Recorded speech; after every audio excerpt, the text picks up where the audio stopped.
Hustle hard, hustle every single day. I'll be making moves till I'm buried in my grave. To the system, I don't wanna be a slave. I've been doing shit my way, or the highway. And in the driveway is a nice range. Cause I grind through the climb, I invite pain. You'll never hear me, bitch, nah, I don't complain. Just gotta flip the switch and you can go and obtain anything you want, anything you need. Your mind's got the key ingredient, it's belief. They'll deceive with the negativity, but I just slide right by that energy. Even when you feel low, you can still go. Even when you feel slow, you can still go. Even when there's no hope, you can still go. I never answer to no, man, I still go. Go, go, go, go, go, go, go, go, go, go, go, go, go, go,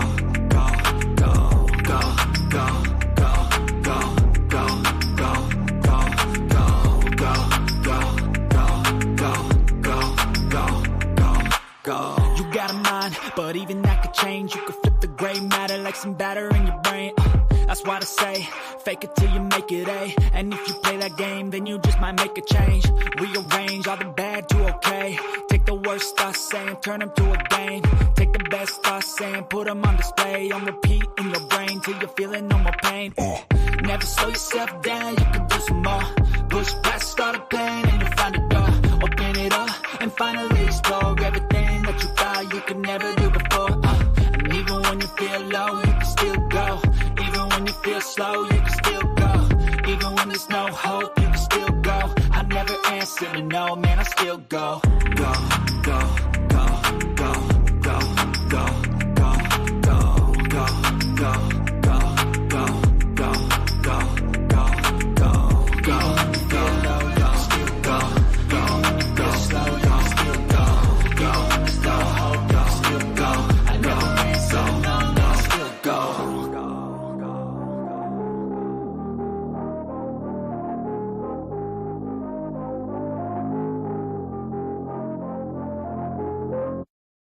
Even when you feel low, you can still go.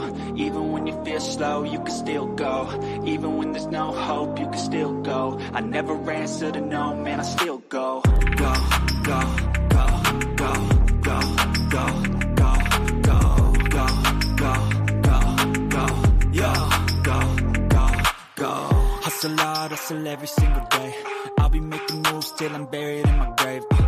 To the system, I don't wanna be a slave. I've been doing shit my way, or the highway. And in the driveway is a nice range. Cause I grind through the climb, I invite pain. You'll never hear me, bitch, nah, I don't complain. Just gotta flip the switch and you can go and obtain anything you want, anything you need. Your mind's got the key ingredient, it's belief. They'll deceive with the negativity, but I just slide right by that energy. Even when you feel low, you can still go. Even when you feel slow, you can still go. Even when there's no hope, you can still go. I never answer to no, man, I still go. Go, go, go, go, go, go, go, go, go, go, go, go, go, go. Even when you feel low, you can still go. Even when you feel slow, you can still go. Even when there's no hope, you can still go. I never answer to no, man, I still go. Go, go, go, go, go, go, go, go, go, go, go, go, yeah, go, go, go. Hustle hard, hustle every single day. I'll be making moves till I'm buried in my grave. To the system, I don't wanna be a slave. I've been doing shit my way, or the highway. Hello, everyone. Welcome to the Sports Report Podcast. Depressed Mets fan here. Fan of the most epic collapse in MLB history. If I'm not what I normally am tonight, you know why. Now, let's go ahead and bring in three gentlemen who've been my friends forever, who I know will be there for me. Well, I don't know about Dan. He might not be there for me. But I think Josie and Seven will be. So, Depressed Mets fan is going to bring in my peoples. First, they bring in my man who forgot more baseball than I would ever know. Remember my man is 7. What's up? Listen, I have to tell you that the Mets crumbled worse than me in a bar with 100 single women, and I'm the only guy. Okay? The only team in MLB history, man, even beyond the Blue Jays. The only team in professional baseball to have over 100 wins and not make it past the wild card round. 101. 101 wins. Let that sink in, ladies and gentlemen. 101 wins. And didn't make it past the first round. What makes it worse is you're going to have to deal with this other nutsack that's going to come in here in a minute. Mm-hmm. That's going to be bragging that his team is being carried by Aaron Judge. That team chiropractor got to be making bank, keeping his back on point. And I'm going to keep talking and leave him back there as long as possible so he can't say a goddamn thing because I don't want to listen to his bullshit today. See, and I know Dan won't be there. I know he won't. He won't, man. He'll be there for you because you're the CFO of Walmart and Trailer Parks. Yes. All right, but let me go ahead before we bring Dan in. Let me bring in the president of everything that we got going on here. Bring in Josie. Josie, how you doing? I ain't no goddamn gentleman, but I got your back. Thank you. The Mets are better than the Yankees, in my opinion. Let me rephrase. The Mets are not better than the Yankees.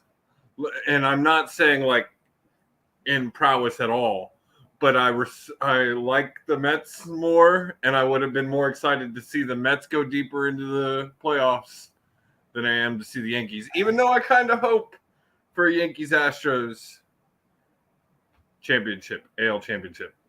I'd like that repeat. All right. Now. Here we go. First, I do have to say congratulations, Aaron Judge. Yes. I do. That's got to be said. Yes, it's got to be said because, Dan will not allow us not to let that be the first thing that we bring up. So let's go ahead and bring in, look at Pappy Yankee. Really? Just leave him down there because he can sit there. He's literally the only one of us that can't get in on his own. So you can leave him down there. I'm not going to do him like that. The Press Mets fan here. Let me bring in probably the happiest dude in all of MLB. Dan, what's up? Chug.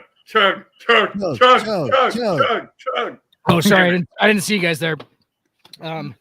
It's Poppy Yankee, by the way.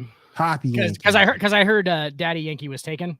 Oh. So hey, what's up, KW? What's up, KW? What's up, Dark Lizard? Thank you guys for being there. We appreciate there was a lot to process there in that first 8 minutes you guys did there. See, my league mates. It was more like 5. Our intro was 8 minutes. Hey, my league mates are also here for me. I appreciate you coming through, gentlemen. I appreciate it. Mets lost. Hey, Will. I need help. The Mets collapsed worse than Tony's intro to the show. Oh,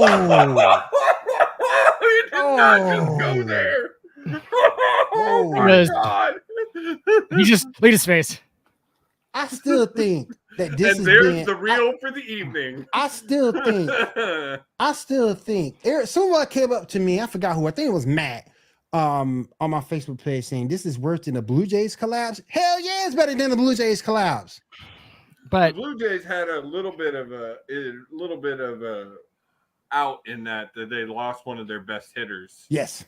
In that injury, which we'll talk about during 7th inning stretch. But it just softens the blow because they're the Mets, though. It's literally just it does. It's just I'm done, man. This is normal stuff.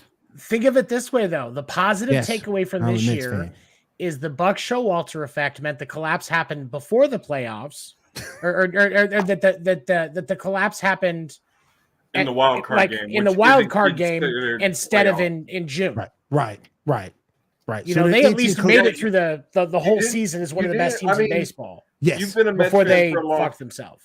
You've been a Mets fan for a long time, Will. You went through some shitty seasons, as I did with the Astros. Mm-hmm. So we both have, yeah. At least you got a taste. A taste. Really quick before we go into 7th inning stretch, it is 20-17 Kansas City. Kansas City is still in that game, despite getting screwed. Absolutely screwed by that roughing the passer call. The NFL managed to make a worse call than that Brady one yesterday. We're going to talk about that in the huddle because I'm so goddamn angry right now. That was bullshit. We're going to talk about normally that if I'm getting fucked like that, there should be 2 women in my room that are both disappointed. We're going to talk about that in the huddle because I honestly believe that the Tua Tagovailoa issue is making it where you can't hit the quarterback at all. But and it's even worse now. I've listened to experts make this comment, so it's even worse now. We got to go into the stretch. It's even worse now because Teddy Bridgewater is out for a concussion, so it's getting worse. Let's hit the 7th inning stretch. It's not coming up. Hey, the Mets collapsed worse than Josie's pronunciation of Tagovailoa. Yeah. Damn. I knew that was coming. I want to be the best in the game. Invest in my name. Check no restraints. I'm obsessed with the pain. I ingest, I retain. Assess and I change. Possessed by the thought I'll be free one day from society's restraints. Money.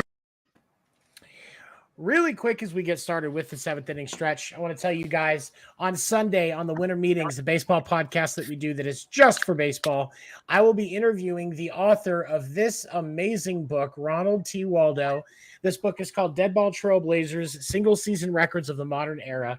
And there are some amazing breakdowns in here on some of the most legendary seasons of the early part of professional baseball, including Ty Cobb's stolen base season. Some amazing records, maybe some names you've never even heard of that are the forefathers of baseball as we see it today. It's definitely a great book to check it out. Amazon Prime Days tomorrow, books on Amazon, maybe save some money, check it out. I will be interviewing him on Sunday. We saw the wild card round wrap up yesterday with the Mets falling in game 3 to the Padres. As we've already discussed, the Mets really fell apart on that one. Amazing recovery, the 5th best recovery in playoff history was had by the Seattle Mariners in game 2 of that series. They were down 8-1 in the 6th inning and managed to come back and win the game 10-9. So we'll see the Mariners beating the Astros in the next round. You're hilarious. You're absolutely hilarious. Here's the thing. You know what though? My faith in the Astros is the same as Altuve's height compared to an NBA player. Damn. Hey. The Astros are literally playing the best ball that they have played in the past 6 years right now. Hey, I gotta give 7 credit though. I gotta give 7 credit though, because 7 did say earlier in the season, watch out for the Mariners. And that's come to fruition. It hasn't yet, but I mean, it's coming to fruition now. They won a playoff series. Yeah, good. Yeah. They won a playoff series. They're not beating the Astros. The Astros in 4. No.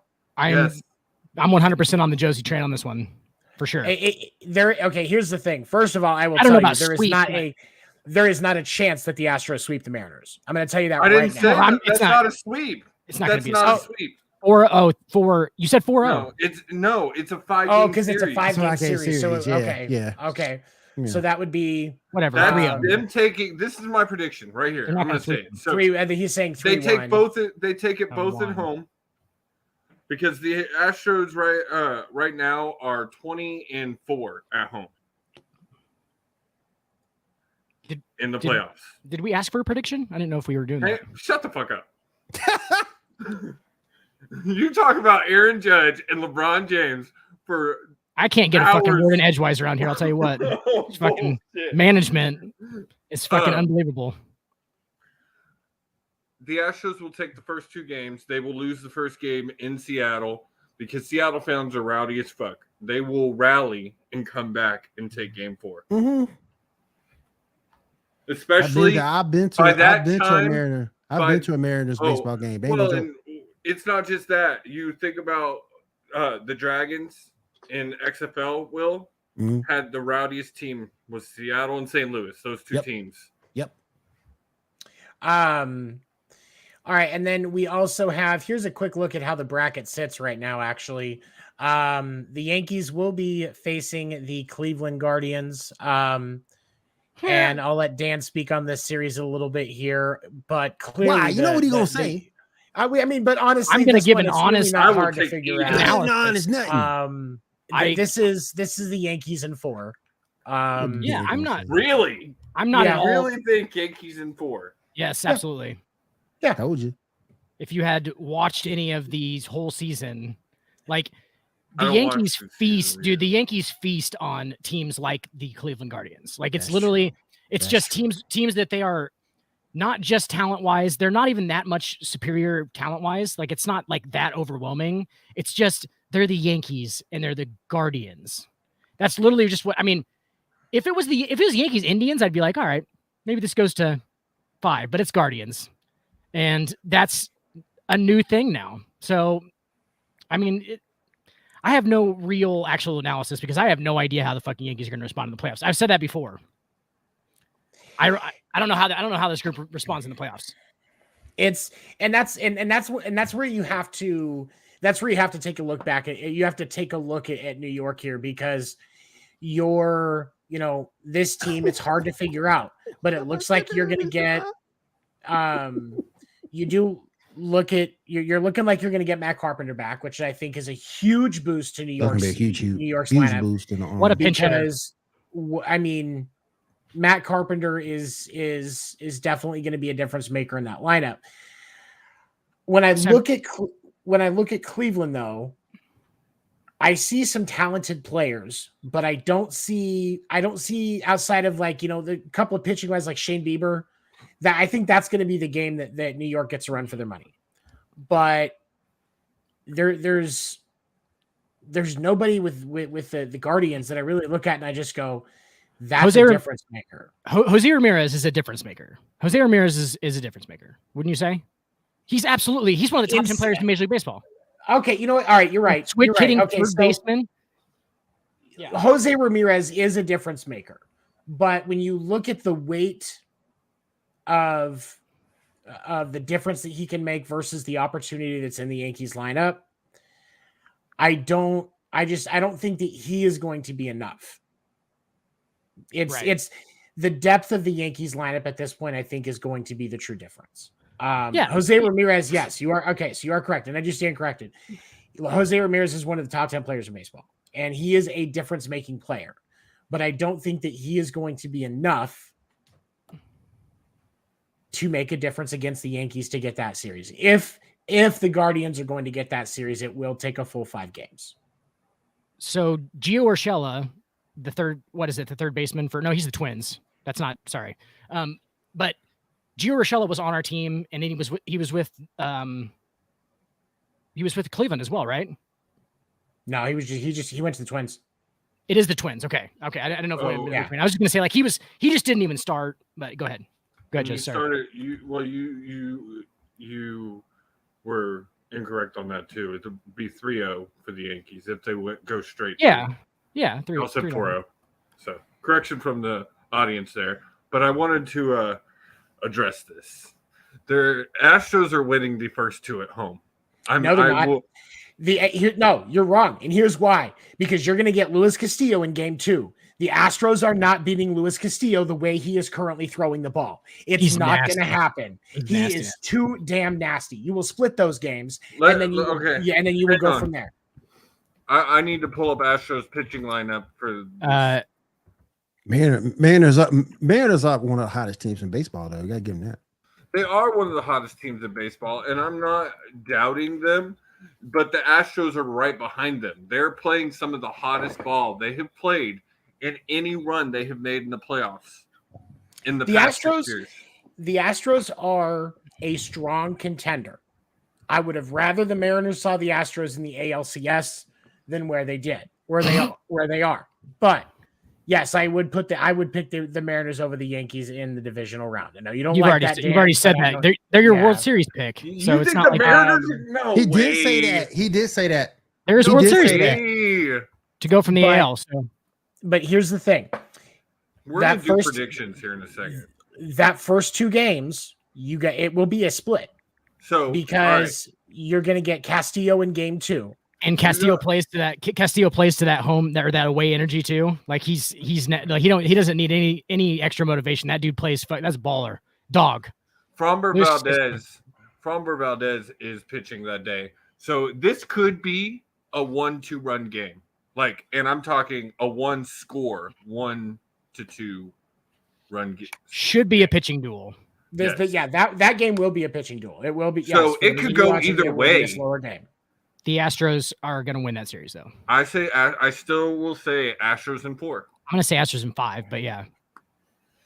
I mean, they get the first 2 at home and the last 2 at home. They get the last one at home. Last one at home. Yes. Yeah, they get game 5. If that happens, that's Astros. If it goes to 5 games, I guarantee they win at home. There's no that place is crazy. They don't. Yeah, exactly. Thank you, Dan. Yeah. It honestly, that's going to be tough for a young team and the Mariners too. They're like super young. I mean, Julio Rodriguez is like 23 years old. What's the average age? Like 22, 23, something like that? The Guardians are actually the youngest team. Yeah. The Guardians are the youngest team. They're actually the youngest team in the last at least 10 years. If not, I think I heard somewhere somebody say something about within the last century, but I can't verify that. At least the youngest team in the last decade in the postseason. And Man, Jose Ramirez is apparently like 32. You make me sick. That orange. I like the orange. Ones. You make me see with the Astros jersey on. Bitches. If I knew exactly where my World Series ring was right now, I'd have it on. So fuck you. I forgot you had that. But they're going to be great series on that side for the American League. I think the American League is. And we were talking about this last night on the winter meetings. The American League is more competitive for the postseason than the National League. Whereas the National League, wrong one. The National League, we're going to be looking at Phillies and the Braves, and then Dodgers and the Padres. So those are both pretty clear indications. We're going to see the Dodgers and the Braves come out of those games and probably 4 each. Yeah, I think so too. This is my rash speaking as a journalist for a second and not just a fucking fan, but I do believe everything I said. But honestly, both of the AL matchups could go either way. Cleveland could beat New York. There is a case for that. Absolutely. It's way closer on your side, though. Huh? On the Astros Mariners side, it's way closer. Yeah. I don't disagree with you. Yeah. Like, Cleveland would need a literal miracle. They need a lot of luck. Cleveland needs some very strategic injuries, like Aaron Judge back finally gives out from carrying that team through the entire fucking season. Yeah. Don't you put that jinx on him. But it's true. We've also seen players go cold in the playoffs before. Hey guys, you're not breaking Aaron Judge. But I want to say that if that. Now y'all made me lose my fucking train of thought. Future San Francisco Giant Aaron Judge? Yeah, like he's gonna go right after the season. He just so a lot of people thought because he had the 62 that was gonna like sway him to go to San Francisco or something, right? Dude, that just locked it down that New York's gonna re-sign him. He saw all of the pageantry and all of the row of honor and that outfield and all that stuff, and like he now wants to be a golden face in the outfield of New Yankee Stadium, and it's gonna happen. They're gonna give him enough. And he's gonna stay in New York. There's 100%. There's gonna be deals north of $400 million on the table. Are you? Do you really think the Yankees are gonna be prepared to step up with that much money? What's the pinnacle of baseball? The pinnacle of baseball in the United States is being a World Series champion MVP from the New York Yankees, not the Mets, not the Red Sox, not the Astros. Not the Giants, the fucking Yankees. And if any of you want to sit here and deny that, I will literally roll through you with hours of just beating you down with the 27, dude. The 27 will beat you until 28 happens. And that's why. That's why it's gonna stay. When you've been one of the longest running existent teams, you would need. Oh, really? How many Cardinals? The Cardinals are second all the time. If you didn't know this, all time World Series championships. Do you know how many they have? Oh man, 11. Yeah, it's 11. 10 or 11. Yeah. There's like 5 or 6 teams there right at 11 and 8. Okay, right in between 11 and 8, and then there's a 16 World Series jump. I'm going to say that again. The total number of World Series titles that the Cardinals have, who are in second place all time, don't have as many as it is the difference between them and the Yankees. That is 16 difference. It's the most story. Dude, they had the most storied players. If anybody said who's the most famous baseball player of all time, who is it? Most famous baseball player of all time. Babe Ruth. Guys, there's fucking legends about him. There's a goddamn movie, a couple of them. I mean, I'll even give you this: the second famous baseball player of all time, Lou Gehrig, another Yankee. I don't know. I mean, because of the disease. I would say just for. I mean, because unfortunately, of the disease. It does go to that. It does. I don't know. Being the first to have something tends to do that. Well, but here's the thing: is when you get into that realm of second, because obviously Babe Ruth is the most famous baseball player in baseball history. Where there's nobody that's going to deny that. But when you start talking about second, it also now a lot of Yankees are going to be. There's a lot of Yankees that are going to be in the argument. Yeah. So Dan's case is still absolutely correct. It's like the Lakers, but you're also going to see some guys like Ty Cobb is going to be in that discussion. Hank Aaron, Jackie Robinson for sure. Jackie Robinson is going to be up there. Pete Rose is going to be in the most recognizable. Pite Rose is going to be up there. I mean, most recognizable. I mean, yeah. If you get in recognizable, Ken Griffey Nolan Jr. Ryan would be on that list. Ken Griffey Jr. is probably actually the most famous. I would say recognizable. You get into like Nolan Ryan and you don't put Jeter up. You don't put Derek Jeter up there. Jeter's definitely up there. I would say Jeter's up there. A-Rod's up there. Big Poppy's up there. Yep. I mean, there is a group of individuals that you can start an argument with for second place, but there is, but the thing of it is, to Dan's point, close to half of that, however many that you put into that list, half of them will have at some point played in pinstripes. Yeah. Yep. It's just an institution at this point. Like it really is. And that's what's going to sell Aaron Judge to bring it back full circle. That's what's going to sell Aaron Judge to stay in New York, dude. Don't plan on him going anywhere. If he goes to San Francisco, I'd be very surprised. I think that he just saw what it can possibly be. If they win a title, it's definitely down. He's definitely here's the thing though. The truth of the matter is the offer that's going to come from San Francisco, and that was his childhood team. So you have to remember that. Oh, I know. That is going to play an impact. $450 million and a free $5 million condo that's walking distance to the stadium. They will be waiting for him. They're going to back up the truck basically and give him whatever he wants. And like here's a key to the city. You can just, if you want to become a politician, you can do that too. And you can just be corrupt as fuck. And we don't give a shit. Like they're just giving, I mean, it's Gotham, baby. They'll just give, or San Francisco, obviously. What if question here for you. If he just kills it, keeps going, has an amazing playoffs MVP, let's say, does that add another fit? Does that bring it up to 500? I think it definitely does. I think that he'll ask for 500, honestly, because that's where it's going to start. But do they pay it at that point? He wouldn't have got paid it without this season for sure. No. He bet on himself, just like Lamar is doing and killing it. Well, but here's the thing. Aaron Judge is single-handedly going to be the reference that every athlete think of when they decide if they're going to bet on himself. Yeah. You are going to see more athletes take that gamble. So remember, that means you're also going to see more athletes fail. Miss. Yeah, fail. And that's the truth. And this isn't just baseball. That's any sport. No. That is any like sport. I said, Lamar's doing it right now. And right now he is succeeding. He is definitely making the point for himself. but it is a long season. I mean, no pun intended. Aaron Judge knocked it out of the park. Yeah. But see, here's the thing, though.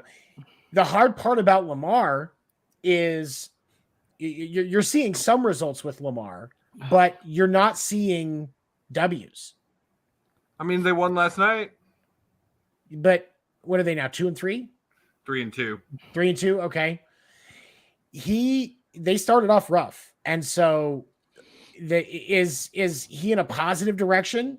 Is he in a better direction than some players? Yeah, but at some point you really can't blame him, because if you go back and look, at it, they've had some questionable coaching calls too. They've had questionable coaching calls. The defense has let huge leads, not this week, but the last 2 weeks before. The defense dropped some huge leads. Now, I mean, Lamar is just looking at Lamar. He is having a great season. Well, to the point that right now they're going to end up paying him more money than I said they couldn't go up from where they offered him, but he's paying MVP level caliber right now. But we're get into that. They don't have a choice. That's the thing. Yeah, they don't. There is more of a loss for the Ravens to not sign Lamar Jackson and just give him what he wants, then there is going to be for them to, then there's going to be for them to sign him, even if he drops off or he doesn't actually get them a Super Bowl. He will at least have them as a playoff looking team. Oh, sorry, wrong one. He will at least have them as a playoff looking team, always relevant, and go from there. In the house.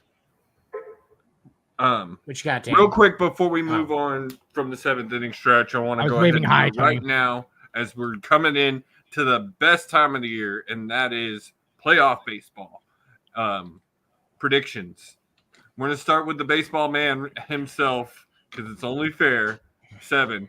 Who's winning each one, and then who's going to the series and who's winning it? Okay, so when we look at where the bracket sits right now, I am still going to take the Yankees over the Guardians. I think that's pretty clear. And I'm going to take the Braves over the Phillies. That's also a lock. Dodgers over the Padres, again, a lock. And I'm still going to take the Mariners over the Astros. I think it's going to take 4 or 5 games. It's not a sweep, but lock.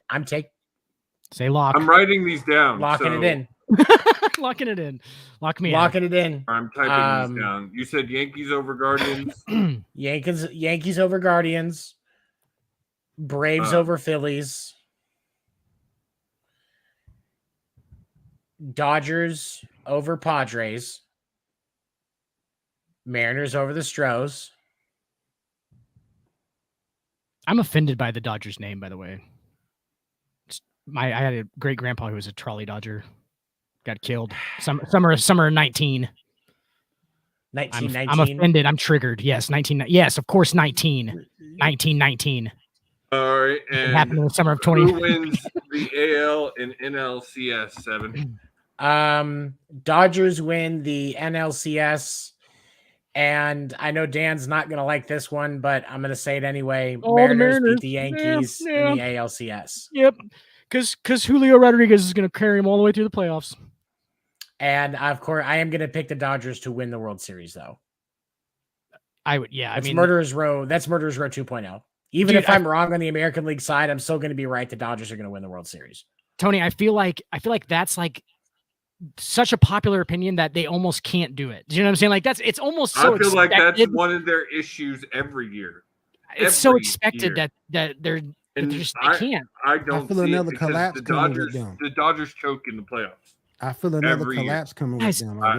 That's how I see it. These are relatively new players. Like they have the staple guys. Like you could say that Justin Turner collapses in the playoffs. You could say that Clayton Kershaw collapses in the playoffs. But what you can't do is say that Trey Turner and Freddie Freeman and all of these new dudes that they have. And Mookie Betts fail in the playoffs because they don't.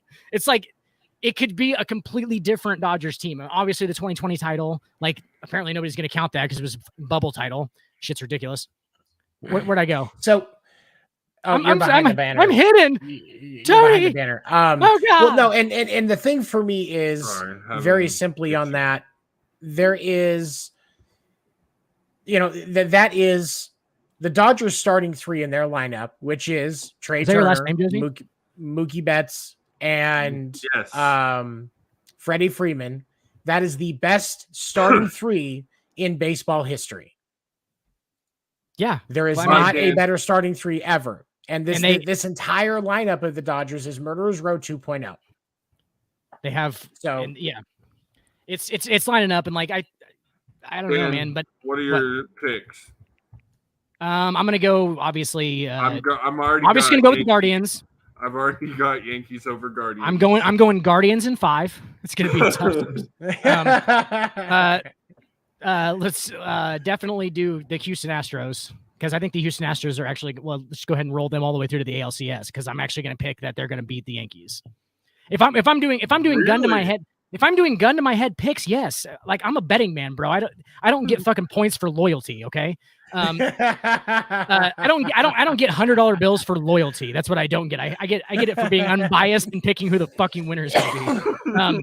But I think that the Astros are going to. It's Astros. Dodgers over. Yes, Dodgers. I'd say I would say my World Series is, I think, Atlanta. I think it's Atlanta. I'm typing these in. You gotta go. Okay, so I can just tell you about my World Series picks, and you can figure it out from there, right? Where there's one little bracket. Say it, okay. Son of a bitch. The Braves. The Braves are gonna beat the Phillies. Braves over Phillies. And then the Braves are gonna beat the Dodgers in the NLCS. That's where it's gonna happen. Because I don't think the Dodgers can, like. Because it's so set in stone for everybody. Like, I feel they're gonna get beat. That's just what I feel like is gonna happen. So I think it's gonna be fucking Astros or Yankees, Braves in the World Series. But I obviously, my heart would say Yankees. My brain honestly says Astros. But you're saying Braves over Dodgers. If it's the Mariners and the Yankees in the ALCS, we go into the ship. What we go? Yeah, all day. Yeah, all day going to the World Series. But the Astros just match up to the Yankees really well. That's all I'm saying. Really, really well. Like, they're the only team that has they're our kryptonite. Over Yankees. Yeah, that was one of the other statistics I was looking at today. Even though Judge tends to have, like, just weird ass games against us too. This is what happens. Altuve sees the pinstripes, and he's somehow weirdly, like, he's like very jealous and angry that he is not in pinstripes. The Dodgers? No, man, what's up? Braves win it all. Oh, for the World Series? Yeah. It's so fucking weird for me because I feel like I should pick the Yankees. But if I'm going Astros and give me the Yankees. Fuck this. I'm gonna go Yankees over Stros. This is why I lose at gambling. Yep. Because I can't keep my primal emotions out of it. No, but yeah, let's go Yankees and Yankees all. They're going to the World Series. How many games for the Yankees? It's going 7 and probably both if they make it. If they go boom boom, it's going 7-7. They're gonna beat. They're gonna beat the fucking. They're gonna beat the Guardians for you, 7. How many games for the Dodgers? Son of a bitch. Yeah, that's a bet. So World Series is a best of 7. Dodgers in 5. So much hate for greatness. Bring that comment back up. So much hate for greatness. So how many games? 7. I froze. I'm sorry. How many games? 5. Do the Dodgers take it in 5? Dodgers in 5. All right, Will. I got Mariners over the Astros. I got the Yankees over the Guardians. Hang on. Y'all gotta give me. I'm 2017 here. My fault. Hey, we can always send you these picks too. We don't have to do this on the. Never mind. Is it she/her? She/her? Is that how we pronounce it? It's Josie She/her. Gotcha. Check. Just making sure. Millennial nicknames. Is that Armenian? Strohs, you said Mariners over Strohs, Will? Yes. Sure. Mariners over Strohs. Oh, he's Jewish. I get it. Got it. Sure. I got Yankees over the Guardians. You're such an asshole. It's fucking stupid. Yes. On the NL side of things, I got Braves over the Phillies. Just we're also going to do a fantasy football draft live. Shut the fuck up. You know how many people watch I'm gonna those take live fantasy football drafts? I know. That's exactly. I wasn't kidding, guys. I never kid. I got Dodgers. I got Dodgers over the Padres. And then who wins? I got Seattle going to the World Series from the Hey, Seven. This is what fight night's like. This is what fight night's like. We have to raise your hand during it. I got Stop. I got Mariners over Yankees in the ALCS. I got Braves over the Dodgers in the NLCS. Excuse me, Miss Shaher. Excuse me. I got the Braves winning it all in 4. Braves in 4. We're done. What sweeping in 4? Yep. God, Will, you're a terrible gambler too, aren't you? I'm just gonna give my predictions real quick because I can. You do it for a different reason. I just don't trust the Dodgers. They're gonna fall somewhere. Dark Lizard. So bias. I'm being, I don't gamble, so I just go with my gut, and I'm gonna say Cleveland in 5. Wow. Wow. You gamble with our sanity sometimes. Houston over Seattle, obviously. Atlanta over Philly. LA will beat San Diego. And then it's LA beating Atlanta. And then Houston, LA in the final. This already happened. Then Houston wins it. See, I can't call straight chalk though, because you know what's somewhere down the line, somebody gonna get an upset. Yes, that's the thing. Like you can't. It's like an NCAA March Madness bracket. You can't just Cleveland is the upset in that. Cleveland would be a huge upset over New York. No, he's right because not possible. But yeah, go ahead. All right, it's time to move on. Before we do, Seven, don't you have a little bit of an announcement? Oh, yes. So, all Sports Report shows, starting with the winter meetings last night, tonight's Sports Report, Fight Night, and After Dark that runs on Thursdays, will be airing after they are live on westcoastradio.info. It is also available to have actually as a skill on the Alexa, so you can listen to it on your Alexa. I would not recommend listening to After Dark on the Alexa, but hey, it's not. I'm not going to have to put your kids. Well, but if they're still awake and hear some of that shit Dan says, I'm going to have to answer some questions. Don't play it around your children. That's it. We actually run that at the very beginning now. Don't play this around your children, audio wise. We are, but I'm in the process of finalizing the schedule and working with Lane, who was a guest on the winter meetings last night, on getting all of that accomplished. But we're very excited for that. That's a really cool thing. I'll finally get to say I'm in radio. And this wouldn't be possible without getting the chance to work with each of these guys every week, and all of us getting better at what we do, paying more attention, and being bigger assholes. Because if Stephen A. Smith and Skip Bayless can get away with it, so can we. Exactly. So thank you for your support. Please like and share the Sports Report content. Those reels coming through that I've been bombarding you with, keep sharing them because it really helps us. Please. Man, real quick before we move on, your Barry Bonds rant is getting some serious fucking attention. Here's the thing. That's one of the great things about sports is we can all see the same thing and have different opinions.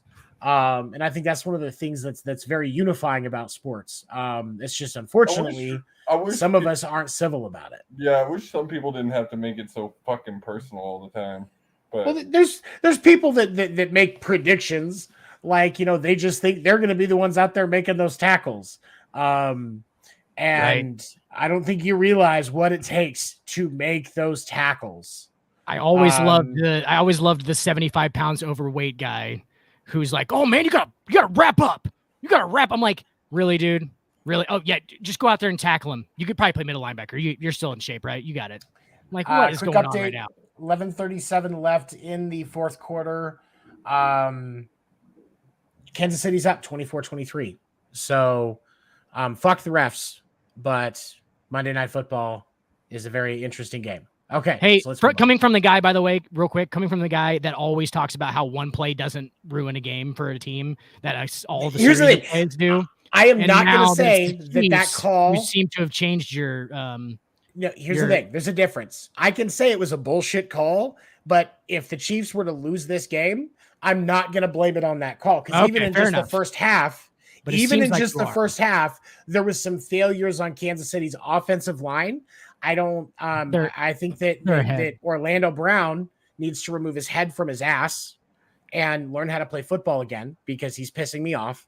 But there are so many other things that can be discussed before we say that call cost Kansas City the game. But I will say that was a fucking bullshit call, and the NFL needs to provide some guidance to the referees on these roughing the passer calls. I get that we need to protect quarterbacks, especially in light of what happened to Tua. But if we fix the protocols, because just like Dan and I were talking about in After Dark on Thursday, there is a line where you kill football. And right now, that ref is masturbating on it. Yeah. So we need to clarify it. We might as well go into the huddle because I want to talk about this.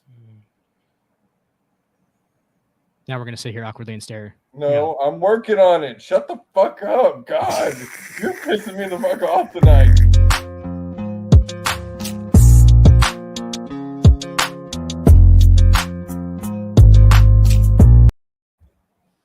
All right, guys. Dan, Josie just didn't see it coming. They didn't have a sign. Josie didn't have a sign that this was coming, so they weren't ready for it. So they had to. So she had to get everything and going. She had to get everything ready to go. Do we need to get him a cue guy? A cue? Yeah. All right, guys. As seven was talking about, we've got an interesting game going on Monday Night Football right now. Man, 24-23. Chiefs are in the lead. 9 minutes and 38 seconds left in the fourth quarter. Let's see what Derek Carr and company can do. He's playing like trash this year, straight trash. I'm kind of shocked about that. It's like him and Matthew Stafford got the same issue. Matthew Stafford, he looking Cooper Kupp. Where Cooper Kupp at? Where is it? Well, same thing with Carr. Where Devontae at? Ain't anybody else getting no receptions? Here's the thing. You're right. In the simplistic look at the situation, you are correct, and I will tell you that. But the difference is, Derek Carr is trying to build. He's trying to build a rapport and connection camaraderie with Devontae Adams. He's trying to build that because they haven't had it in a long time since they played in college together. Okay, that takes time to come back.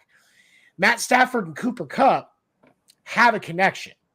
Matt Stafford just is pulling an Aaron Rodgers and being too hyper focused on that one.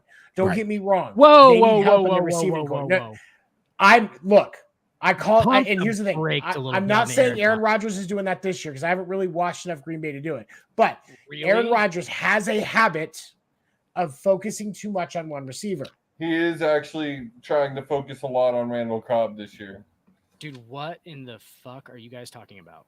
I mean, Romeo Dobbs is killing it, and Lazard is coming around too. So it's not just Cobb. When has Aaron Rodgers ever singled out one receiver?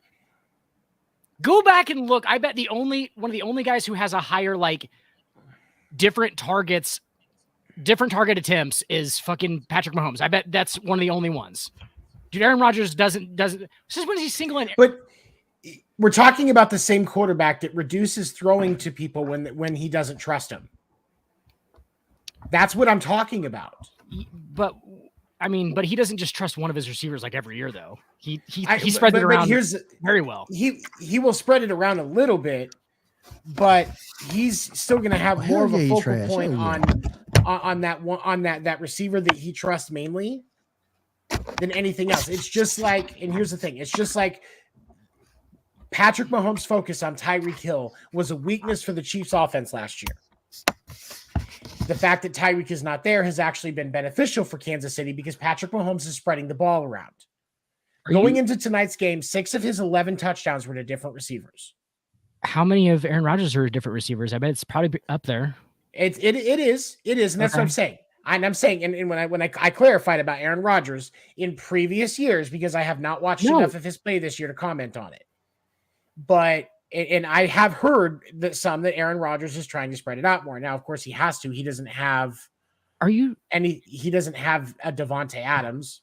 Plus, his majority of the receivers are young. You get past Randall Cobb, like I say, you got Romeo Doubs, you got Christian Watson, you got Allen Lazard. You got some young boys out there playing for Green Bay right now. So he's got to get those boys up to speed. But Dobbs has shown he's coming around.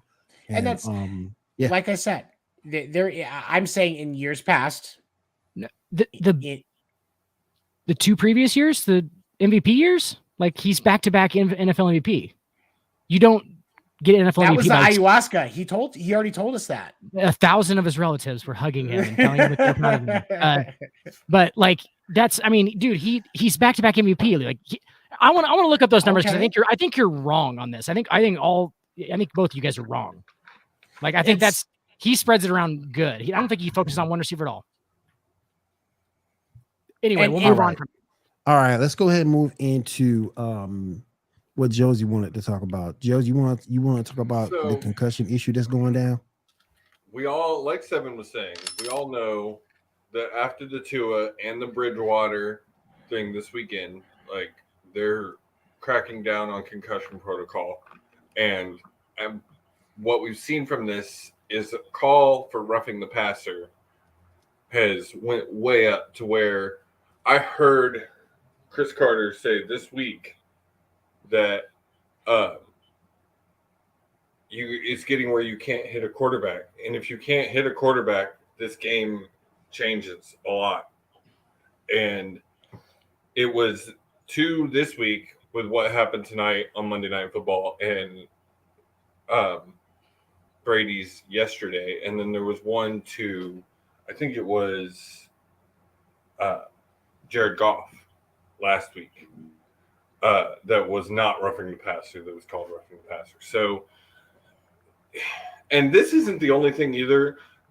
Supposedly the NFL worked on their reffing this offseason, and to me the calls have been just as bad as we were seeing last year, if not worse. Now I get like I said, the roughing the passer has some validation in that, but they need to figure out where the line is. I think we were real quick to rewind to the Aaron Rodgers thing because I just looked it up. I think what we were confused on is that Aaron Rodgers the last 2 years has spread the ball out. Okay, if you look at his passing touchdowns to different receivers in the last 2 years, has been doing it.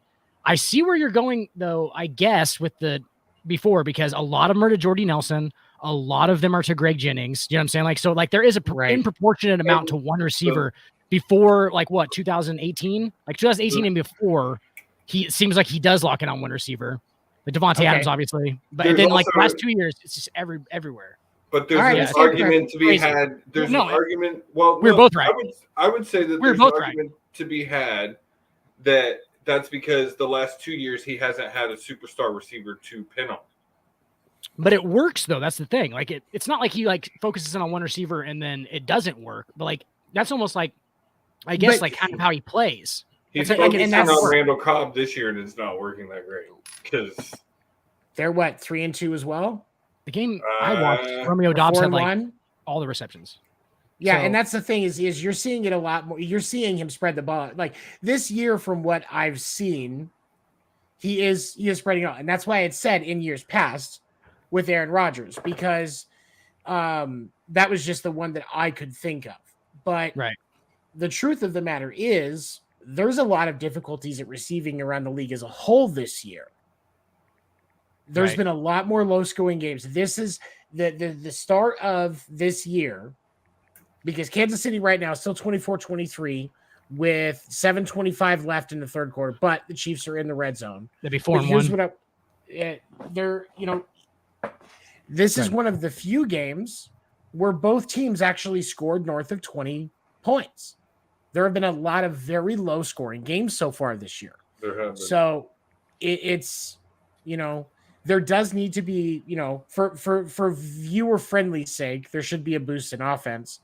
But if the NFL doesn't figure this officiating thing out quick, those rankings or those ratings, those numbers, the viewership numbers that they rely on for their money, they're going to start dropping because people are going to get sick of it. Because if you can't hit the quarterback at all, you're going to take away the value of football. Tony, this is what we talked about. Like this is what we're talking about. Like we're seeing the beginning of what is going to have to be a one road or one path or the other. You're at the crossroads at this point. Like, are you going to pick we play a violent sport and everybody understands that and try to do the best you can? Or are you going to change the fucking rules enough that it's going to naturally change the game? That can't be the way to go in this. Like you have to. Shannon was talking about it this morning when they were talking about the call on the roughing the passer call that was called on Brady in football and Sunday Night Football last night. In Undisputed this morning, Shannon said something that Dan and I talked about last Thursday night. When you play football, you know that you are signing up for what could potentially be a violent experience. It is a violent experience. Every play could be a career-ending injury for any player on that field. Every play. And every single one of these men steps out into that field knowing that. So while there are certain things that we can do for the safety of players, because there is no point in needless injuries, and I will support proper thought out change that's positive. Dan was right when he said it last week. If you cross that line, you're going to kill the sport as we know it. Yep. And it's going to have a very negative impact on the money that's going in and out of the sport and the product that you're creating. Yep. All right. Because all that, sorry, Will. Because all that stuff around it, I'll just be quick. Because all that stuff around it is literally, the pageantry and all the, at the very core base of that, and the reason people watch the NFL is because of the fucking game that's on the, you know what I'm saying? Like either the game that you're at or the game, or for most people, the game on the screen. Like that is the entertaining product. That's why it has all this shit around it. All the people that, all the money and all the fucking pageantry and shit is because it is fun to watch. And if you're going to take that away now, there's nothing for people to go back to. You know what I'm saying? So just good point. You got to keep it. You have to keep it the same. This is what people like. The last 15 years, obviously, like that same kind of style. It's got to be picked whether you're going to try and protect them completely and change it to flag football, or you're going to play a gladiators game and get paid those millions of dollars. So, you're not going to have the millions of dollars in flag football. If they switch to where it's professional flag football, the money in football will disappear quicker than kids on Epstein's Island. The XFL will be number one. They'll share ESPN 8 the Ocho with fucking cornhole. So if you want to be down with cornhole NFL, keep changing it to flag football. But, all right, let's go ahead. Real quick, let me give a quick update. Chiefs look like they're pulling ahead of the Raiders 30-23. Got about, they just scored a touchdown. Yep, 6 minutes and 39 seconds to go on the fourth. Let's talk about some of the news of the day real quick. Matt Rule fired in Carolina. Steve Wilkes looks like he's going to be taking over that spot. I'm saying go Eagles. But go Eagles. But it also seems that Baker Mayfield is hurt and has to recover from an injury and going to spend some time out. And that could only Christian Carolina good. And Christian McCaffrey has also been rumored to be sought after by the Buffalo Bills. I thought you were going to say he's hurt. So, I mean, that's the expected thing when you say Christian McCaffrey's name. Yeah. Anybody that's ever drafted Christian McCaffrey in fantasy, myself included, when you see Christian McCaffrey's name come up on any kind of a sports thing, injury. Oh, Adam Schefter just tweeted Christian McCaffrey's name. All right, how long's he out? I'm just waiting until I see the word Liz Frank with after Christian McCaffrey. I just want to say this real quick before we continue. The person I feel sorry for in all of this is DJ Moore. DJ Moore is the truth. He can play football. He can play the game, but he's just wrong place, wrong time. Well, you could say he could have so much DJ Moore. I would look for DJ Moore to quietly try to see if he can get out of that situation. I'll try to get the hell out. DJ Moore money. Hell out. And nobody can blame him. Anybody that criticizes DJ Moore for winning out of that situation doesn't understand. I'm getting the hell out. He can have DJ Moore success. That he man can have DJ Moore success. DJ Moore success. There you go. Hashtag DJ Moore success. There you go. Damn. Russell Wilson losing 12-9 the other night. Ciara's husband. Ciara's husband. That's what he's about to be titled, because if he already is. That's playing like he is in Denver, like I just literally hate how much like all of his teammates and everybody who ever plays with him just says he's fake. They literally are just like, we don't know. Like he's super nice to us. Like he's super nice. Did you see that rant? Did you see that rant? I forgot his name. Somebody did a rant on him. It was so dead on. Talking about how Sherman's been trying to tell everybody for years. Yeah. Was it Sherman? Yeah, Sherman's been trying to tell everybody. Besides Sherman. Yeah. Sherman took that thing personal. I don't blame him. That was the Super Bowl. That was Super Bowl right there. But people, like we said, fake. What were you gonna say, Tony? Pete Carroll won a trade with the Denver Broncos. Yep. Yeah. That involved him receiving Drew Lock for Russell. That's crazy. Wilson. Think about that for a moment. How that is the drop off of Russell Wilson this year. And some people could say it's only week 5. He still needs time. No, if Russell Wilson is that guy, the Denver Broncos look like a better team right now. No, well, what they're trying to, what I've heard people comparing is, Peyton did this. I'm sorry, I don't like Peyton, but Russell Wilson is not Peyton Manning, and I don't think he went 5 games. Peyton Manning's drop off is as good as Russell Wilson was in his prime. Yep, with the best defense in the NFL, and and a system that was designed around young quarterbacks to succeed. Come the fuck on, bro. Like, yes, you throw a beautiful ball, Russell Wilson. You have a great arm. I'm all about your talent. I like it. But you are 6 foot tall, if that, apparently. You're like, you had a lot of success behind what was a perfect situation.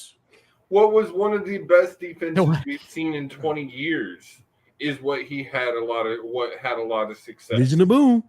The Legion of Boom was a big reason for the success he had in Seattle.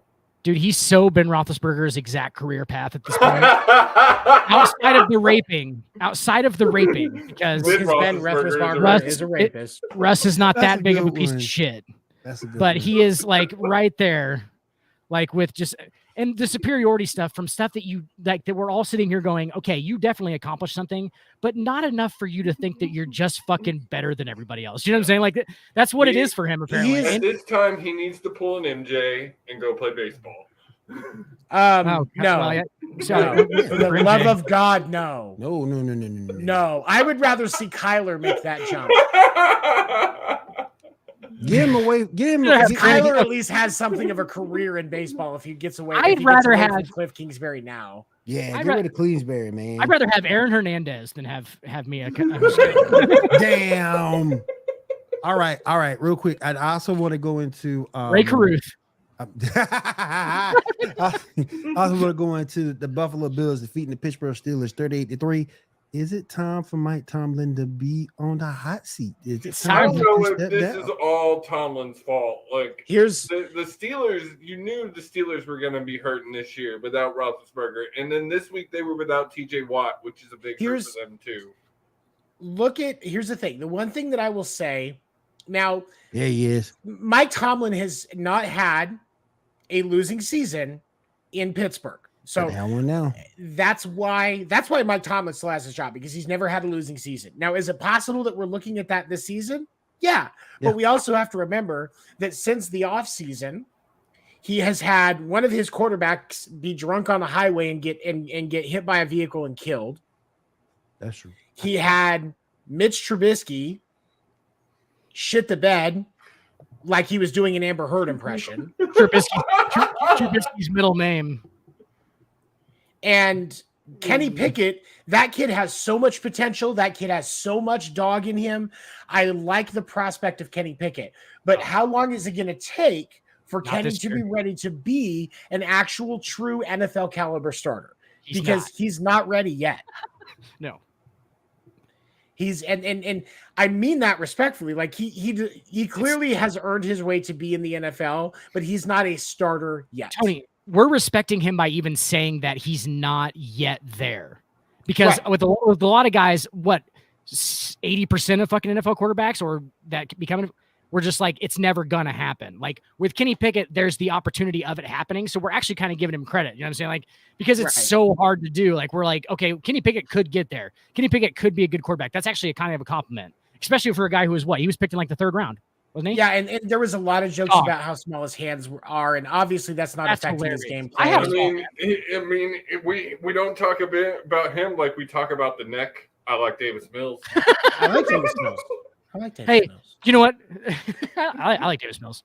Kenny Pickett, when he orders a Whopper, it makes his hands look so small. Just on the makes Kenny Pickett's hands look so small. That's why he gets a Whopper Junior and tells us everybody it's a regular size Whopper.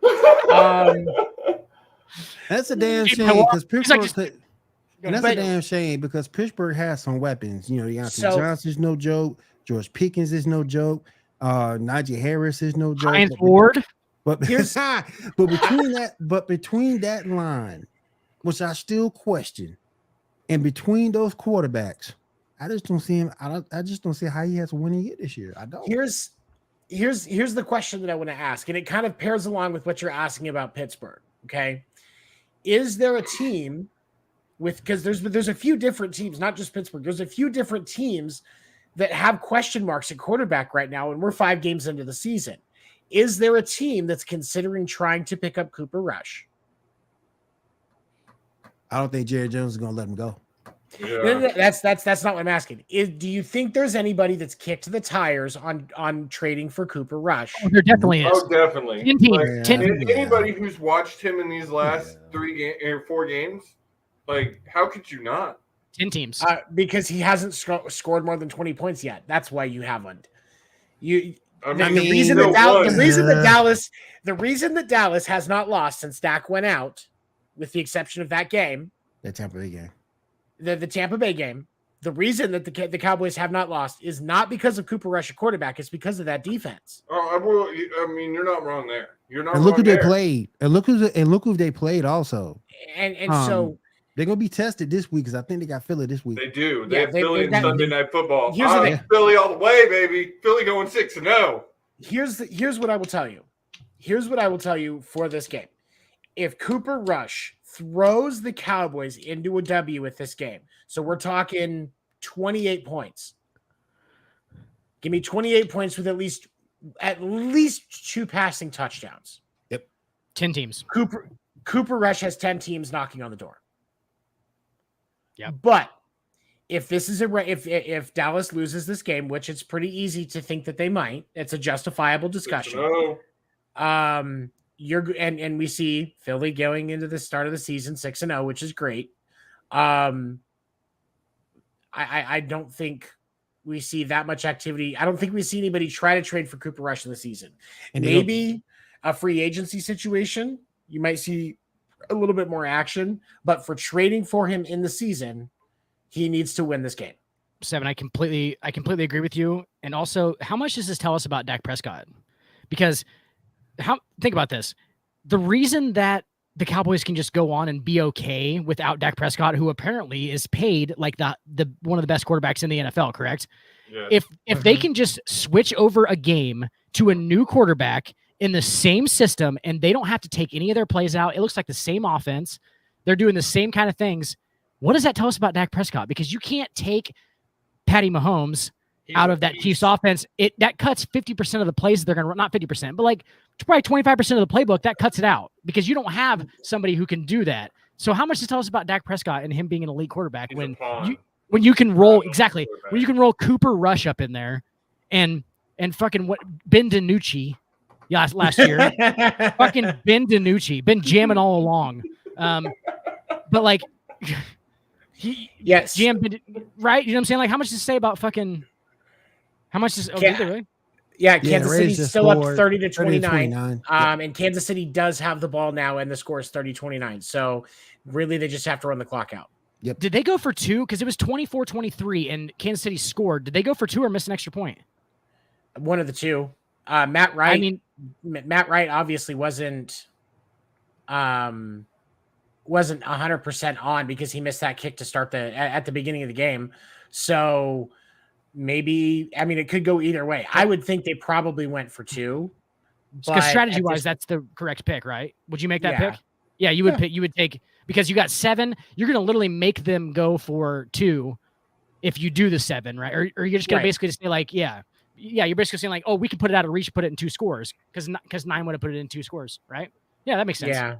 Yeah. So I think they probably were going for 2 and missed. I'll have to go back and watch stuff, but they had to have. Yeah, Andy Reid is shit. Sorry. This is proof that Kansas City is fighting this year, and the people that we now have to take a step back. Anybody that said that there was going to be the Kansas City was going to have a horrible year because of the loss of Tyreek Hill, you got to start eating words.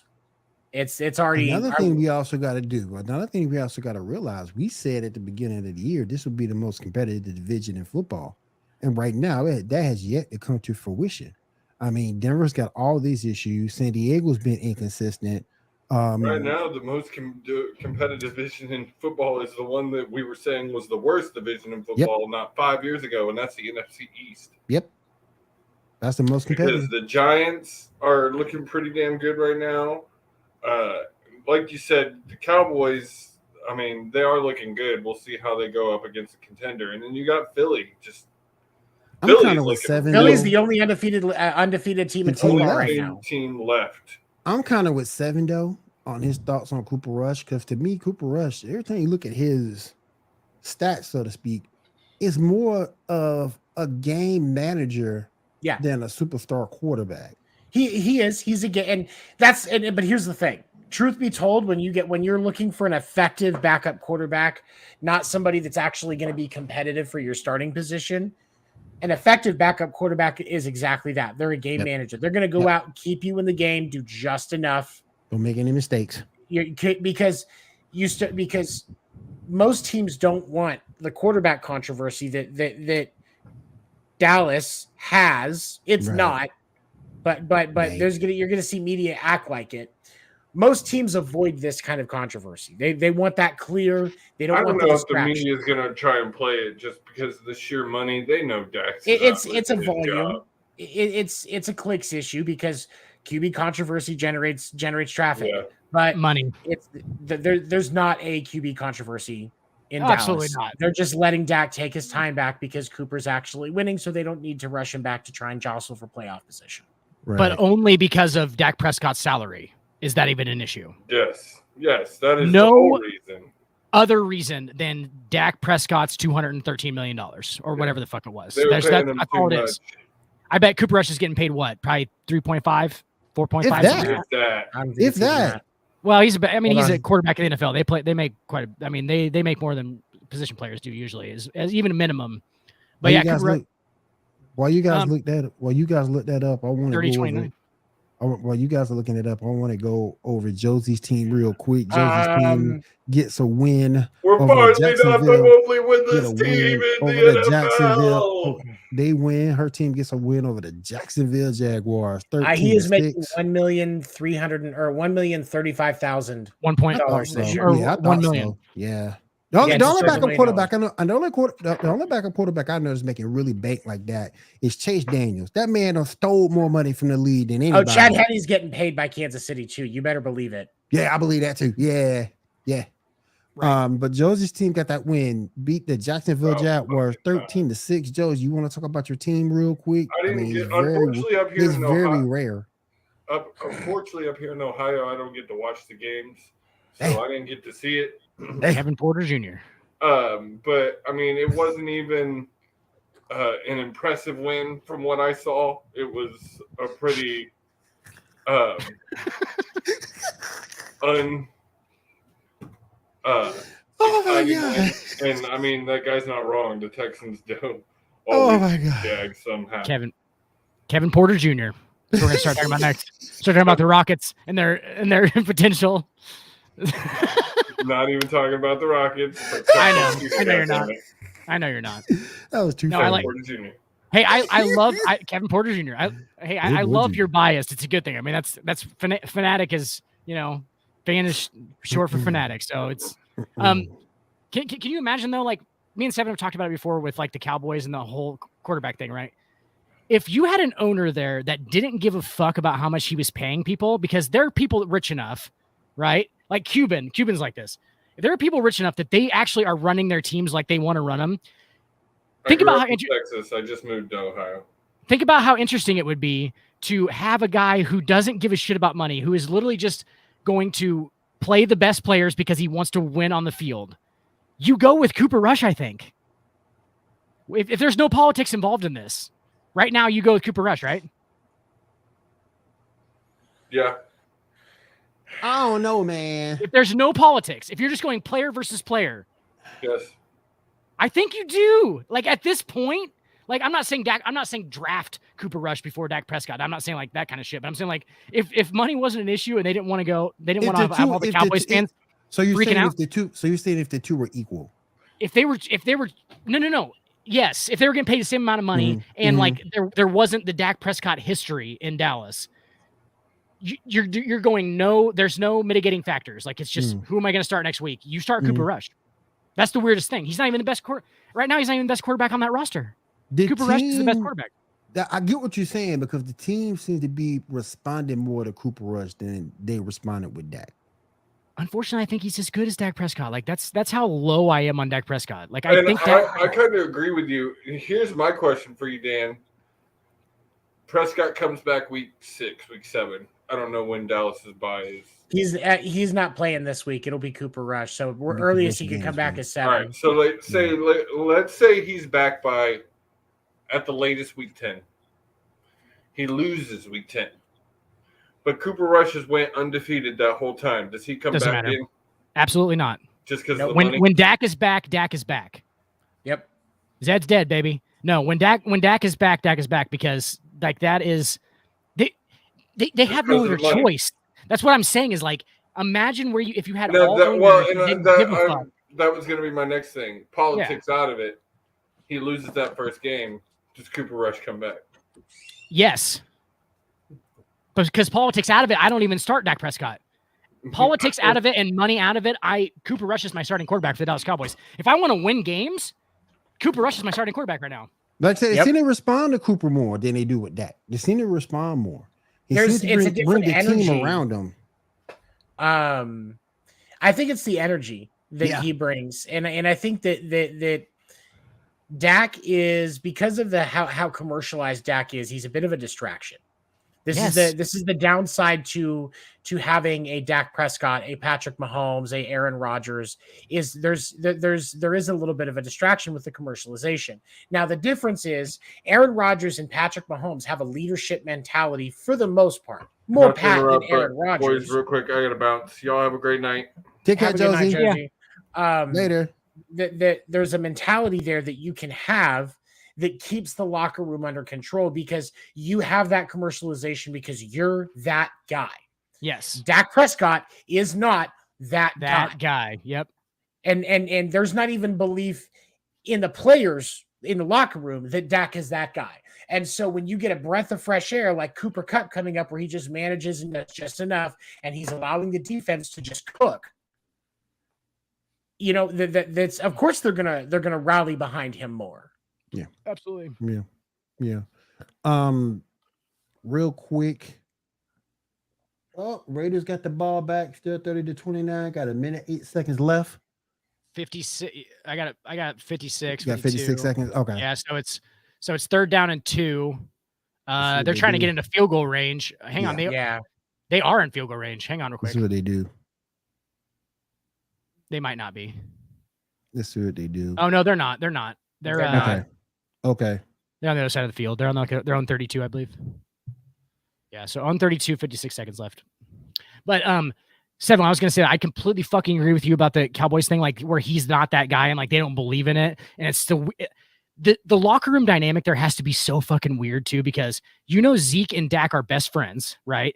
And they're younger guys, and like they kind of just do their own thing because they both got paid, and like they're all, you know what I'm saying? Like, just think about being a guy in that locker room that's making $1 million and looking at those two guys who, for all you're looking at, aren't anything fucking special. Fucking special. And they get all that fucking money. And you have athletes like Micah Parsons, who is not getting paid. He's getting paid. I'm not saying Micah Parsons isn't getting paid, but he is getting paid way fucking less than those two are. True. And those two just sit there and fucking buy handbags for each other and shit and do weird stuff. And like, they alienate themselves because Dak is so fucking corporate. He alienates himself because he's not that guy. Like, if you're that guy, if you're Patrick Mahomes or you're Aaron Rodgers, guys come to you and think that you're the guy, right? So they don't give a fuck if you have a bunch of money, and like you deserve that money. Like, you did that on the field. Right. Dak Prescott ain't done shit for all that money. Ain't done a goddamn thing. Don't get me wrong. He's an NFL quarterback.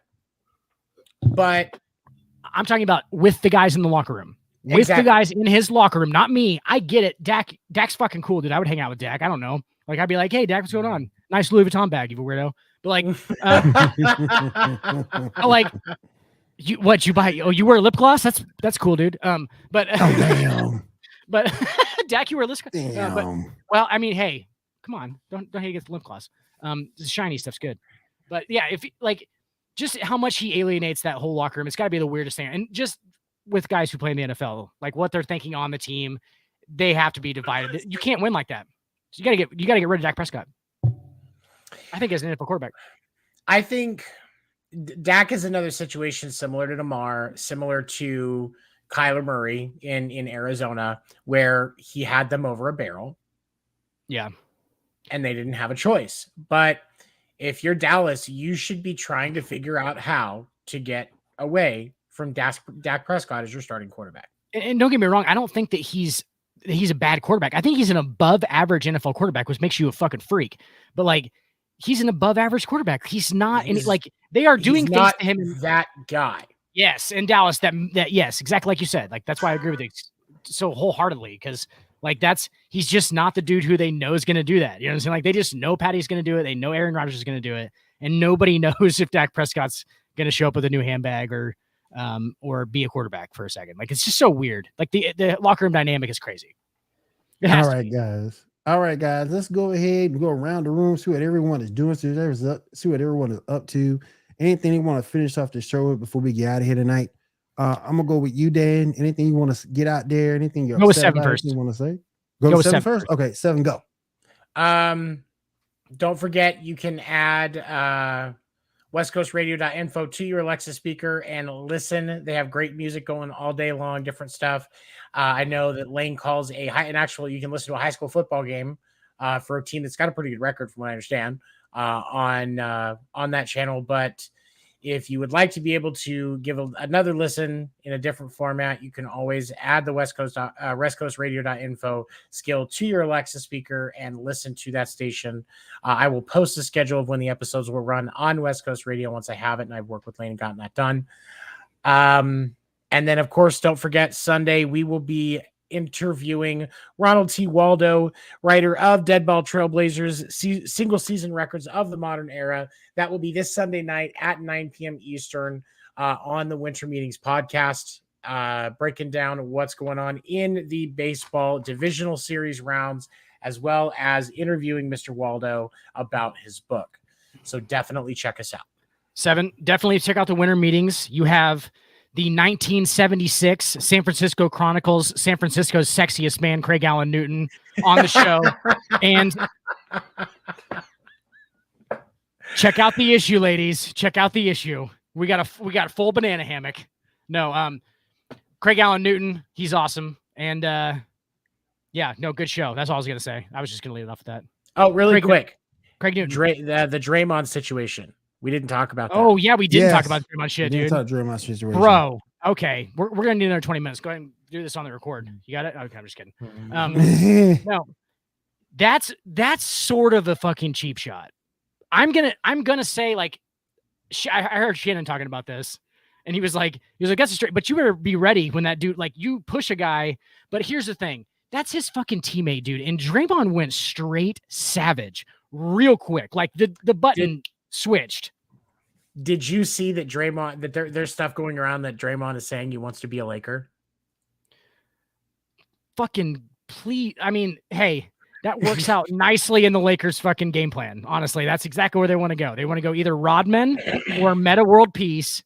It's going to be Rodman and Meta World Peace and fucking Draymond now. I think they want all three of them.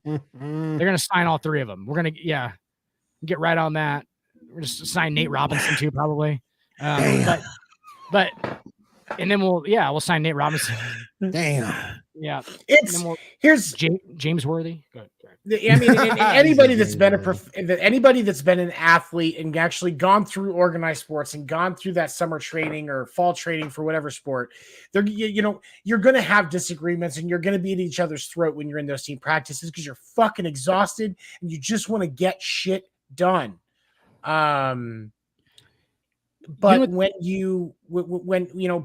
it shouldn't be that bad. Bro, why is he going at him immediately after he pushes him? Why are you immediately into the fucking let's throw a fucking haymaker? And by the way, connected fantastically. That's one of the cleanest punches I've ever fucking seen pulled on a dude just out of nowhere because he wasn't expecting it. And according to what came out about the altercation, the reason for the fight was because of things that were getting said, like chat, things that were getting said. They were shit talking each other. And somebody apparently said something too far. Jordan Poole said something too far and Draymond lost his shit. The report that I saw, Jordan Poole called him the fucking single triple. He called him the single triple. And that was what got him. That doesn't make you fucking straight punched it. This is obviously built up shit. This is stuff over probably a couple of seasons. Jordan Poole's been there for 2 years now, right? And Draymond's like the leader of that locker room. And here's the thing. A lot of people reference the MJ, Steve Kerr shit, right? Because MJ punched Steve Kerr in the face in a practice in 95, and it apparently readjusted. Obviously, the folklore in the MJ book reads, "Oh, hear ye, all Jordan fans. Michael Jordan made the greatest team chemistry move in the history of the NBA by punching Steve Kerr, his teammate, in the face." That I understand that it says that shit, but really, Michael Jordan was the fucking best player in the NBA at the time, right? He was obviously the leader of that fucking locker room, and you had an insubordinate being insubordinate, and he straightened things out. I get that. That's almost not even weird, and I don't think he just straight cold cocked fucking Steve Kerr in the face. They actually got into a fight. Draymond is not as good as Jordan Poole. This is a less good player. His impact, and I've said it before, is fucking probably not it's not quantitative. It's not calculable. You know what I'm saying? He has his team leadership stuff is invaluable. It's like Charles Barkley said about Draymond. He's just like the drummer off a good boy band. Don't nobody give a damn about the drummer. He's just a drummer off a good boy band. That's all Draymond is. No, and because when you look at the stat sheet, Jordan Poole's right. Draymond Green's Mr. Triple Single. Yep, that's what he is. Triple single. He can't fucking shoot at this point. His athleticism is leaving him slowly as a defender. And I get that you got savvy and shit, dude, and you got moxie, but go be like a Udonis Haslem in Miami and just be on the team for a few years and just be the mentor then. Be their coach. If you want to do that, then do that. Don't act like you're still you're in the middle of the mix here, dude. You're depleting as a player. He's not in the same. He definitely is. Absolutely. They're gonna have to get rid of him, bro. They're gonna have to get rid of him because I don't think you come back from that. How do you come back from that as a fucking person? Yeah. If you're Jordan Poole, well, he went home. I would, and he said he stepped away from the team for a little while to get things right. I don't think he goes back. You don't think he's gonna go back at all? I don't think he goes back. I think he sits until he's traded. I think they can talk to both of them and be like, hey, see if they can talk it out or whatever. But honestly, that relationship seems a bit unrepairable at this point. If you're talking shit in practice, you don't just do that, dude. Unless, you know what I'm saying? There was something built up in Draymond Green, unless he's just lost his fucking gourd. And unless he's just a crazy person now. He seems like there was a lot of shit said that built up to that point to where you get pushed once and you just go fucking straight. We're in this now, right? I mean, absolutely. Yeah. I mean, I get Draymond had a fucking. I mean, he grew up in Detroit, I believe, or East Lansing, right? So he had a little bit of a tough upbringing. I understand, like, you get hands up if that in that situation, especially if somebody pushes you. But like, he was going at a teammate like that. Like, it just seems so weird. Like, there's something going Really on. quick, Chiefs win 30-29. Yep. That was that last question I touched on. But anyway, on my end, real quick, I just want to say this. As a depressed Met fan, I'm done with y'all. I'm through. I'm done. I'm not doing Hey, this Will, again. Not doing this again. Nope. The Mets are like MC Hammer. They still wish it was 1986. Exactly. The Mets are the John Daly of baseball teams. Flashy, and just can't win a fucking title. Just flashy, but done. I mean, yeah. You led the division to like the last 8 games, and you just imploded from that point. And here's the thing. When I was watching that series, the thing that was consistent was they were not hitting the ball. Pitching, honestly, like the truth be told, the Padres just got hot at the plate at the right time. Yep. The problem was the Mets didn't. Francisco Lindor. They got diced up by Yu Darvish. And I think that ripped them up. I think that was the nail. Pete Alonso, I'm looking at you, buddy. Francisco Lindor, looking at you, buddy. You guys are creating a track record now. Like, not even. I mean, obviously Pete Alonso in New York, but like even in Cleveland, Francisco Lindor did this a lot in the playoffs, dude. It's almost like they're in the regular season. They're like, oh, bro, this team's good. About 155, you're like, oh man, this team's hot. It's got Francisco Lindor and Pete Alonso on it, and they just become not a thing in the playoffs. I'm like, what the fuck is going on? The hell going on, man? My hint that they were going to struggle. I thought they would lose in the divisional round, but my hint that they were going to struggle is when they got swept by the Braves. Yeah. Pete Alonso had fucking 139 RBIs this year, something like that. Like 136. He's tied with Aaron Judge. Like, what the fuck? There's so much hitting talent on that roster. Those games should not have been that far apart. Nope. Eduardo Escobar, where are you at, bud? What's going on? It's a hell of a roster. Jeff and McNeil. So the Mets don't have an excuse. They don't. No. And there are times where you can look at it the way a team's season ends. Like, you look at St. Louis. They made it farther than most people thought they were. And yes, their bats, kind of like the Mets, their bats just weren't connecting at the right time. But when you look at the Cardinals, they surpassed expectations. They did. The Cardinals surpassed expectations with how they finished it, despite how they finished their season. Because they have a ton of young talent. They have it's like Pujols and then like a ton of young talent. And they usually do, but it's like, how can their manager cultivate that talent is usually how their season goes. You know what I'm saying? Right. So like and that's like, because they always have a lot of like their fucking farm system, dude. Those guys are doing a fucking great job in St. Louis. Or their front office, obviously. Like, I'm not saying they're developing all of them, but they're definitely getting them in the right place. Like, Lars Nootbaar, bro, best fucking name in sports. One of them, Lars Nootbaar, is a fucking stud. Their right fielder, fucking Lars. Dylan Carlson, dog.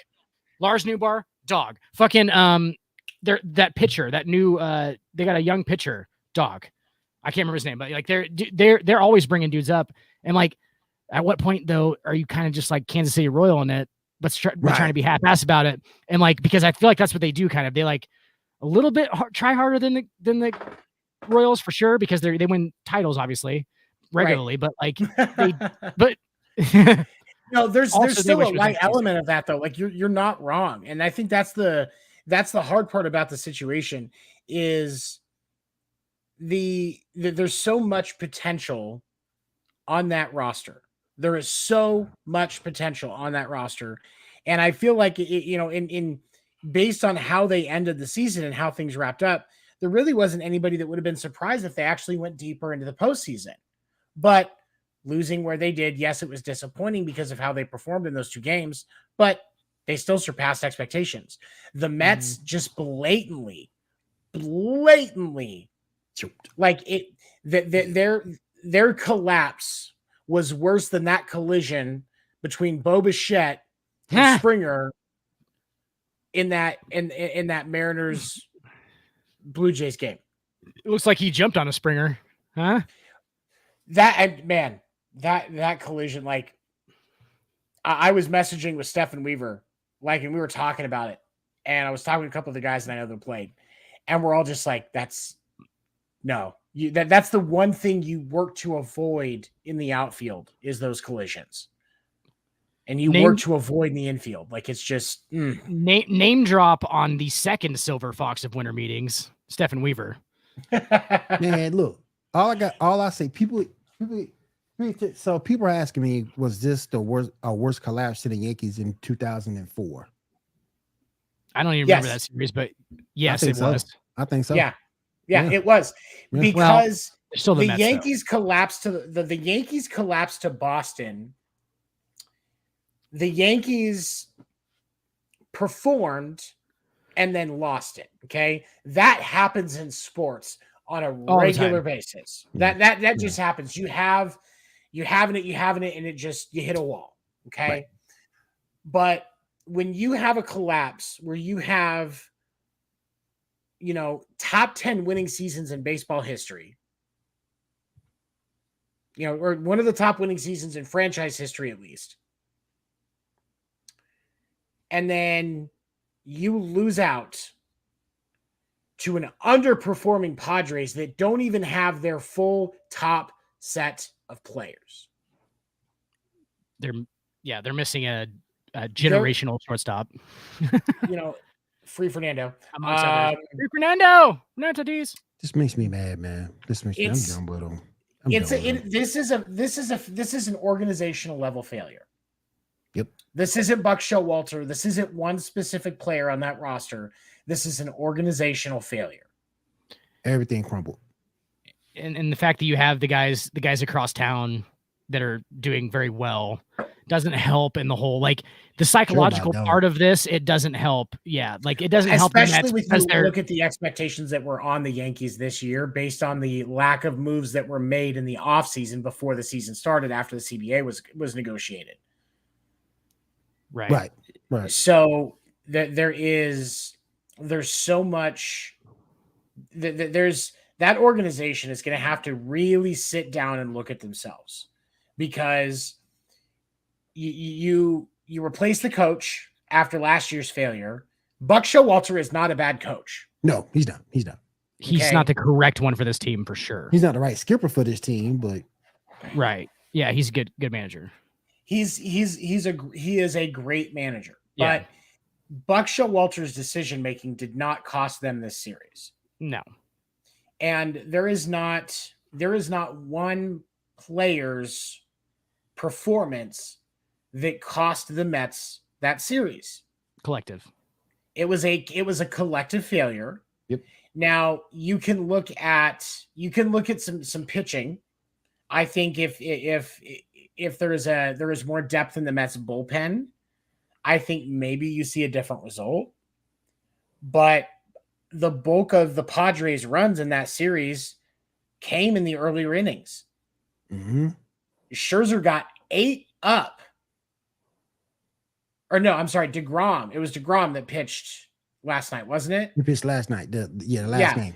DeGrom got 8 up by that Padres lineup that isn't that Padres lineup is not a top 5 lineup in Major League Baseball. I don't know that I can put it in top 10 without Fernando Tatis in it.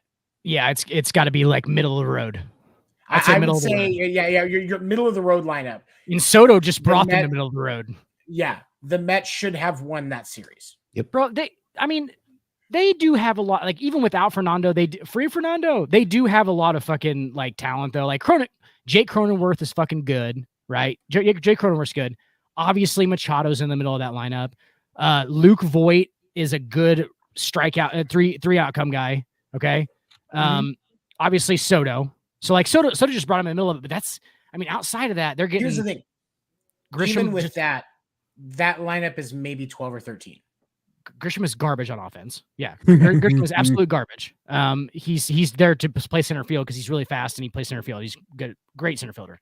But like, yeah, he's there for defense. You can't have dudes for defense anymore, dude. Like, just for defense, I don't think you can have him just for defense. Like we get burned on. I mean, you guys, Red Sox had Christian Vasquez for a second. He's an offensive guy. Double that. Like, we can't have Kyle Higashioka in New York just playing fucking catcher every day. Like, he hits a home run every couple of at bats, but like, we got to have somebody a little bit more consistent on offense. Like, I almost don't think you can just do the defensive thing anymore, just because of how I am honestly surprised. I wouldn't be surprised to learn at some point that the Yankees tried to trade for Christian Vasquez. I guarantee they did. That's such a perfect fit. Perfect fit. And Christian Vasquez is going to be out of Houston after the season because he's on the last year of his contract. So there is still a possibility that Christian Vasquez ends up back in Boston next year. He would look nice in pinstripes, though, Tony. He looked very nice in pinstripes. I guarantee you the Yankees are going to try and make a run at him. I wouldn't be surprised to see the Blue Jays make a run at him too. Because as much, dude, I love Jose Trevino as a player and as a person for real. Like, I've seen stuff on him, like the All-Star game. We were talking about that where he's mic'd up during the All-Star game and he gets a hit. Oh, he was amazing. He's literally like a kid excited. Like, he doesn't even know what the fuck just happened. Like, he just did it. And he's like, bro, I just got a single. That was awesome. Like, he's like mic'd up. Great guy, right? They don't believe that Jose Trevino, he's 30 years old, dude. He just got, like, he's a minor league guy. Like, they don't think that he's the future, obviously, but he made a fucking All-Star game. Fucking All-Star game. He's a talented player, but I think that when you're a large market team, you're not just looking, you're not just settling on talented players. You're looking for elite athletes all day. Like, they just want to stack as much as possible. The Oakland A's have talented players. Can't stack. Yeah. The Texas Rangers have talented players. Yeah. The New York Yankees, the Boston Red Sox, the LA Dodgers, they are looking for elite athletes. Anytime they step into that front office and they start looking at the boards on who's available, draft, whatever, elite athletes is what they want. That's the standard. And they don't sit there in those coaches' rooms and just go, hey, we'll see how it goes at first base. You know what I'm saying? Like, no, we want a solidified first baseman. Like, we want a dude who is solidified in this league, who is an elite talent. Like, that's how they look at it. And while Oakland has to almost, or, Pittsburgh has to almost go, okay, well, we'll see how it goes at first. You know what I'm saying? Like, that's basically the difference. And like, that's the difference in LA and it's the small market teams. And it does kind of suck. I don't know why. I don't know if people would like baseball as much as if it was evened out. You know what I'm saying? I think they like, I think that they like there's still parity in it for sure. Teams make the playoffs every year. They have $40 million payrolls or 60, like some of the lowest, but it's always that consistency with the Guardians have a lower payroll. New York. The Guardians have a much lower payroll. And the Mariners have a much lower payroll. I was going to say this earlier. Lastly, have you guys fucking seen Jose Ramirez? Do you know how old Jose Ramirez is listed at? Guess. How old do you think Jose Ramirez is? 20. I mean, okay. Third baseman for the Guardians. He's listed. I think he's listed at 32 years old, but I think he's. What's he listed at? He's listed at 30. That motherfucker is 35 years old. There's no way, dude. He is. There is no way he's younger than me. He's younger than you. He can go fuck himself by the MLB standards. Have you seen that motherfucker? Looks like he's taking prednisone. Like, and that guy that was pitching for that team the Benchwarmers had to face in the big ending was also 12. Yes, like Danny Almonte. Remember that from the Yep. Yeah, they said he was 12 and he was like 16. He's just out there just striking out dudes. Like, that's exactly what happened. Like, fucking Jose's from the Dominican Republic, dude. He just made up his fucking birth year, bro. He was like, 1990. Yeah, that sounds right. And like, it's not. He's older than that. All right, guys. Let's go ahead and call it night. Uh-oh. If no one else has anything else left out there, you good, Seven? You good, Mr. Yankee? It's Poppy Yankee, and it's only because Daddy Yankee was taken. But you can actually go over into the Spanish realm, and you can just take the name, so it's fine. Like, if you just like make a Spanish website, nobody cares about copyright. Fun fact for you. All right, thank you for being here, everybody. I do appreciate it. Had a troll come through. Appreciate you coming through, giving us some engagement. Go fuck yourself. But anyway, um, Who was trolling us? I want to hear. There that. was Who- somebody who was just typing he- L he- in the chat a bunch of times on YouTube. yeah, freaking troll. You can go fuck yourself. Again, thank you to the league for being here. Thank you to Nene to be here. Appreciate y'all. Will, I coming mean, through. Thanks so Can, much. can you do me a favor and reverse that IP and figure out where they're at, and I'll get going. All right, bud. Good talking. Get on the road. Yeah, go on the road. Fine. Just kidding. Police department, I'm staying here tonight. Dun, dun. We're just kidding. For everybody here at the Sports Dun. Report podcast, thank you for Josie for coming through. Appreciate her coming through. And if there's Yes. nothing else, we'll see you guys again next week right here on the Sports Report podcast. Everybody have a great week, a safe week, and take care.